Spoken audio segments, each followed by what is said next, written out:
Assalamualaikum warahmatullahi wabarakatuh. Perkenalkan, saya Anissa Jarita Saragi, NIM 25552410012, kelas A dari Prodi Pendidikan Teknik Sipil dan Perencanaan. Di sini saya akan menyampaikan jawaban saya mengenai tugas yang telah diberikan minggu lalu. Yang pertama, macam-macam norma dan sanksinya yang berlaku dalam masyarakat. Di dalam masyarakat mempunyai berbagai norma. Pertama, norma agama, yaitu ketentuan hidup yang berasal dari Tuhan Yang Maha Esa, akan mendapatkan dosa dari Tuhan Yang Maha Esa dan akan dimasukkan ke neraka. Kedua, norma hukum, yaitu peraturan yang berasal dari undang-undang yang dibuat oleh lembaga berwenang yang bersifat maksa. Sanksi berupa pidana penjara ataupun denda yang telah diatur oleh undang-undang. Yang ketiga, norma kesopanan, yaitu ketentuan hidup yang berasal dari pergaulan di dalam masyarakat. Sanksinya berupa dikucilkan oleh masyarakat dan dijauhi teman. Keempat, norma kesusilaan, yaitu peraturan yang berasal dari hati nurani manusia itu sendiri. Sanksinya berupa perasaan bersalah dan menyesal atas perbuatan yang telah dilakukannya. Soal yang kedua, pengertian dan pergolongan hukum. Hukum adalah seperangkat peraturan yang mengatur kehidupan masyarakat, dibuat oleh lembaga berwenang yang bersifat maksa, tegas, dan nyata. Pergolongan hukum. Yang pertama, menurut waktunya. Ius constitutum, yaitu hukum yang berlaku pada saat ini. Yang kedua, ius constituendum, yaitu aturan hukum yang menata kehidupan yang akan datang. Kedua, menurut bentuknya. Hukum tertulis, yaitu hukum yang berbentuk tertulis disusun secara sistematis dalam bentuk undang-undang.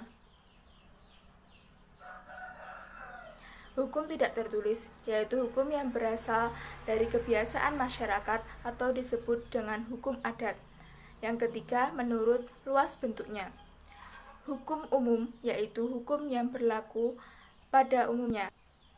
Hukum khusus, yaitu hukum yang berlaku untuk hal khusus dari kehidupan masyarakat. Yang keempat, hukum menurut fungsinya, yaitu hukum material, yaitu hukum yang berwujud perintah ataupun larangan. Yang kedua, hukum formal, yaitu hukum yang mengatur bagaimana cara melaksanakan hukum material. Kelima, yaitu hukum menurut sumbernya. Yang pertama, A. Undang-undang, B. Jurisprudensi, C. Traktat atau perjanjian internasional, D. Kebiasaan, E. Pendapat para sarjana terkemuka atau para doktrin. Soal ketiga, lembaga-lembaga peradilan di Indonesia dan peranannya. Pertama, peradilan umum yang berperan menangani semua kasus yang berkaitan dengan hak-hak sipil warga negara. Kedua, peradilan militer yang berperan menyelesaikan kasus-kasus yang dihadapi warga atau anggota militer. Yang ketiga, peradilan tata usaha negara yang berperan menyelesaikan kasus atau sengketa ketatanegaraan antara warga negara dengan negara dan antara instansi negara. Untuk perkara-perkara yang telah diutus oleh peradilan umum, peradilan militer, peradilan tata usaha negara, setelah dari peradilan tinggi sebagai upaya banding dan upaya terakhir adalah Mahkamah Agung sebagai upaya kasasi. Jadi, fungsi dan peranan lembaga peradilan tersebut adalah mengadili dan memutuskan suatu perkara dengan prinsip sederhana, cepat, dan biaya yang ringan. Soal keempat, bagaimanakah sikap ideal warga negara terhadap ketentuan hukum yang berlaku di Indonesia?